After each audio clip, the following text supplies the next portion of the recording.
endless questions asked to the skies, answers always hidden, wondering why. They are children of the gods with aged faces of youth, and their maiden voyages led by memory. True treasures of the earth, like sparkling notes in a symphony, and carefully chosen words, we can hear them dream everywhere. Guarded by great powers, healing by precious existence, kept in the wholeness of a flower.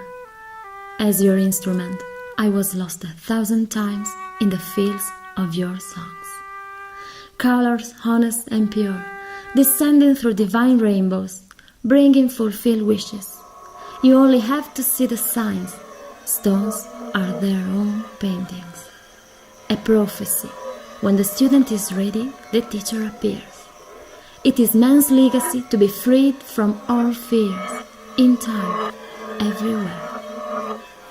Under the skies of hope, light and melody, they wait for the magical truth, prepare for a journey back to youth. If they could make a wish, they would. They are the angels of the universe, awake and aware.